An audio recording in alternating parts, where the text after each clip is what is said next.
Year 3 is the beginning of us really looking at Destiny from its heart out.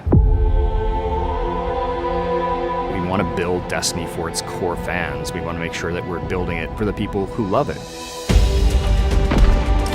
It's trying to make sure that players feel like they're on this journey with us, rather than us dictating what they're experiencing. Sometimes you feel like the events of the world happen, and sometimes you feel like you make the events of the world happen. That makes me every day go, what's the best version of Destiny we can put in front of players?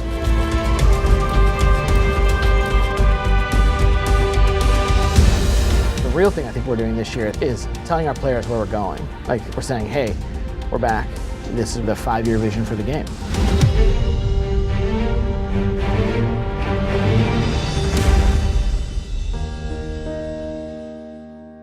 A lot of what we're doing this year is to set Destiny into a place where Destiny can begin its next major change.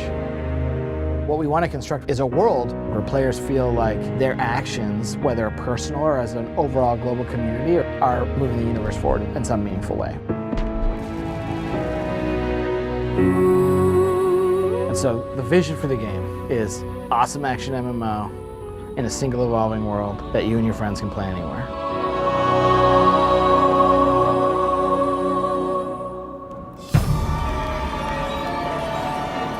Shadowkeep is this first step to where we want to get to. Eris is going to make a discovery, and the discovery she makes is really important to where Destiny's going. Before us lies a dark remnant of their existence. Players are going to be called back to the moon, a place that they're very familiar with if they were players in Destiny 1, but they're going to find that it's been changed. And part of the game is understanding what changed it, and what has Eris discovered here.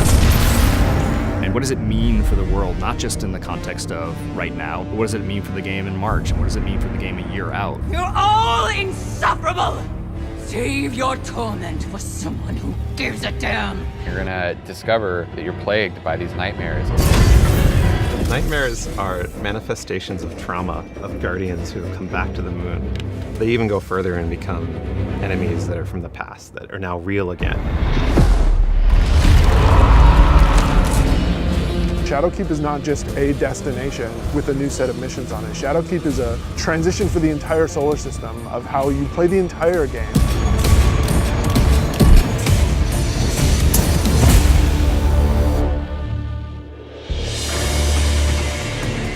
Build crafting choices, deeper RPG chase, like more team play.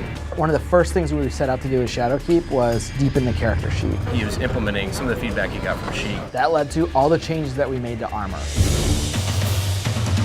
Armor 2.0 is really all about making every slot on your character sheet have an impact. Stats are back, there's like more stats than ever. We overhauled the mod economy. There's going to be a bunch of mods that you can get for your finishers. There's a whole new crop of weapons that are coming out. There's new seasonal weapons to earn. There's the new Shadowkeep, Astro Shaman-y weapons.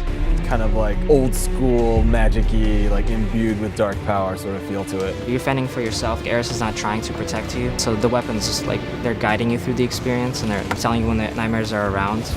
We actually have it set up that when you're near the nightmares, like they have a bit of this like, almost like you can see through them or there's some glowing inside. This is one of the weapons that Victor is making. It's a rocket launcher, fires out seeker projectiles, so should be fun.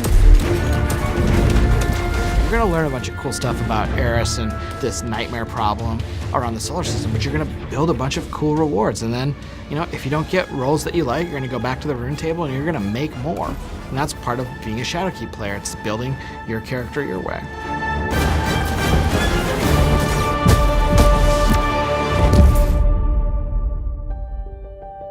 Try to separate that sort of ramp up cinematic story climax speed movement from the... Each year we have an expansion set that comes out like Shadowkeep, and we're gonna have 4 follow-on seasons. And the expansions themselves are meant to be an anchor that is gonna set that arc in a place. That growth, evolution, change, that's the stuff that manifests in the seasons. So we evolved the season pass. one of the biggest changes from the seasonal model you'll see from the annual pass is that we're focusing a lot more on how the seasons actually connect to one another. We want to make sure we're actually threading a narrative that players can follow starting in Shadowkeep. We're going to start telling one continuous story. You want it to be meaningful. You want to understand, like, why was I sent there? We're actually trying to set up this concept of the season being something that occurs and you want to be there and you want to experience it. The players are moving the world forward. They're making an impact. They're leaving that resonance in the world itself. How can Guardians actually come together and do something that unlocks rewards, pursuits, new experiences for everyone? We want a universe that's dynamic and changing. It's a universe where you can have memories. You can say things like, I was there when.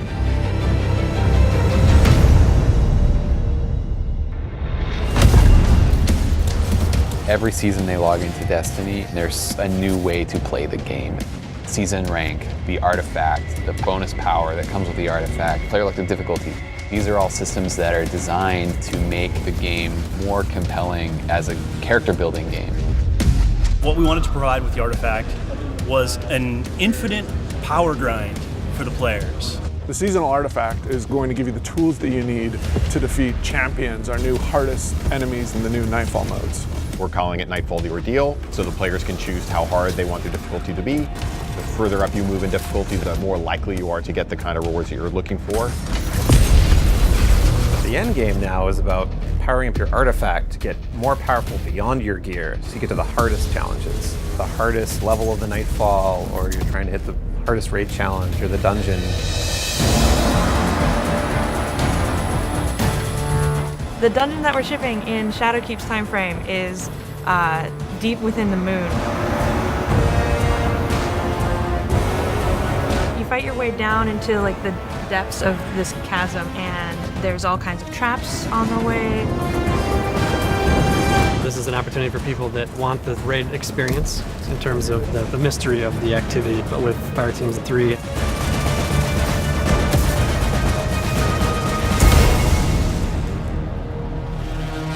Charging you up, Lars. Get in there. We're thinking a lot about how we lay the foundations for a healthier PvP game. We're really committed starting in year 3 to have a renewed focus all through the year on PvP. That's going to be bringing back Destiny 1 maps. It's going to be bringing elimination into Crucible Labs. We're doing this really cool thing where we have 4 different iterations. Try them out week to week on the new maps and get feedback. We want seasons to be relevant for everyone. We want it to feel like everybody has something new to do and feel like they're all doing it together. We're here to build something that lives.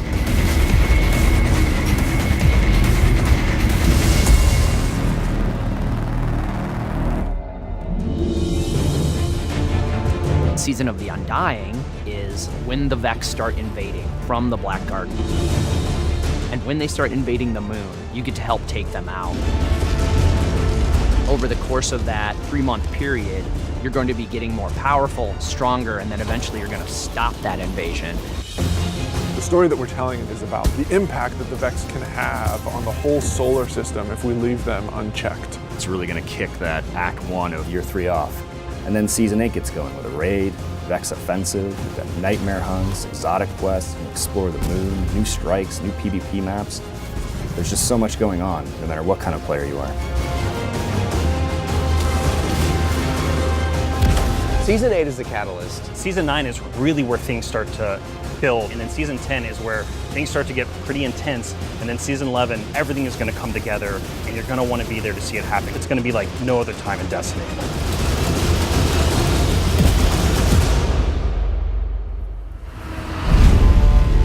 Single evolving world is one of the biggest changes that we're going to make over time to Destiny. Getting to that single evolving world is asking us to kind of unlearn a bunch of the things that we've learned. Hopefully we think we've made the right calls, and if the answer is no, like, the good news is we're in full control to change it. We can keep evolving the game. We're turning it into a game that we're all proud to be working on. We have a vision, we have a roadmap, we have a place we want to take Destiny, and Shadowkeep and Season of the Undying are just the first steps. It's a foundation. This is like the bedrock that we're going to build a lot of other stuff on top of. Forsaken broke a bunch of the bones that we had set, with Destiny 2. What we've been able to do this year is reset them. Are we done?